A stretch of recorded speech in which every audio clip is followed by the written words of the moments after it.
Adultery is merely a man and a woman stepping out on their spouse for one reason or another. DictionaryReference.com states that adultery is voluntary sexual intercourse between a married person and someone other than his or her lawful spouse. Is it still considered adultery? When both married partners consent to an open relationship with others, based on the definition, it would still be considered adultery.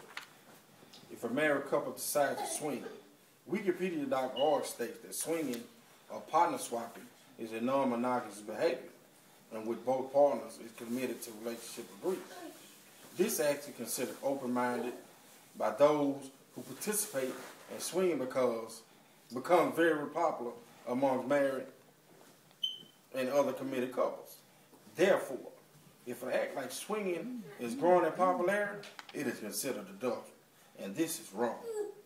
USNews.com states that approximately 25-50% of married women and men are going to cheat on their partner. So let's address the pros of adultery. They begin with ultimate satisfaction of having sex with multiple partners, increased confidence due to the successful conquest and satisfaction of the hunt. RationaleWiki.com states that there is okay. Adultery which happens when your partner knows of your cheating and has accepted it, but they still want to remain ignorant of the details.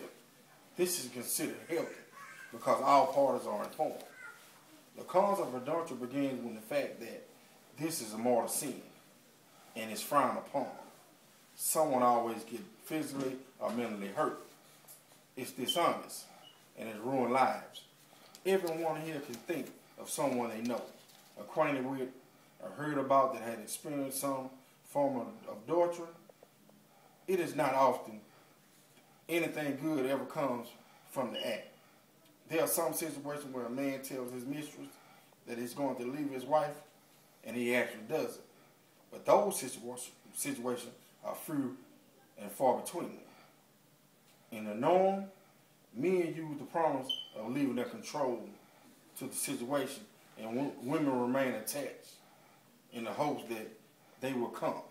Tyler Perry wrote in the best script, Why Did You Get Married? He spoke about the 80-20 rule of why did you get married. The 80-20 rule. In most cases, in marriage, you're only going to get 80% of what you need. That's it. No more, no less. Most times, 80%.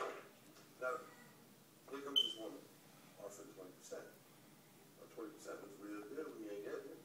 But the problem is, you're going to leave 80, thinking you get something better, and you end up with 20. Perfect sense. That's the dumbest thing I've ever heard. Marcus, do not tell this woman. He's an idiot. Why the hell is he calling me? He just did it. That is true.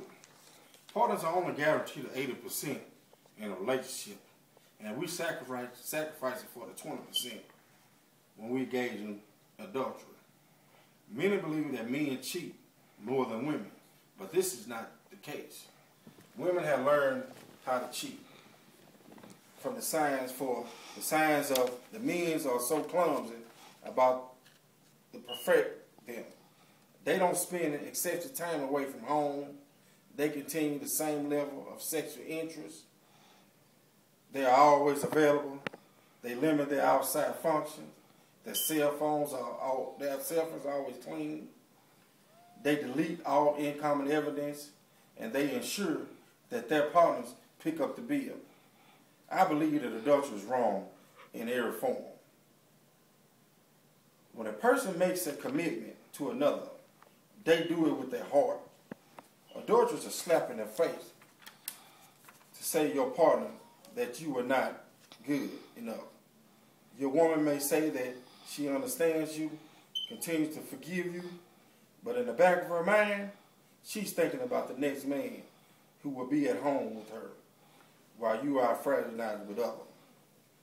They call that person Joe. He is the man or woman who will pick up the pieces of your partner's heart and put it in the bag together to shine only on them. Joe reminds your partner of how good it feels to be loved, respected, and courted. Before you know anything, Joda will be lying on your side of the bed, so you will see the woman or the man pass by, and you have the lustful thoughts. Be mindful that the grass is not always greener on the other side. Understand that relationship involves love, trust. Without that, there is no love. Remember the words, why did you get married? If Elias doesn't make it appropriate for your partner to be at home, the numbers will. You can have a warm, loving home with dinner on the table that is filled with all the partners, 80%, or the down apartment that's cold and dreary because you chose to have the 20. Cherish your 80 because you may not get it back. This is Antoine Smith. I approve this message.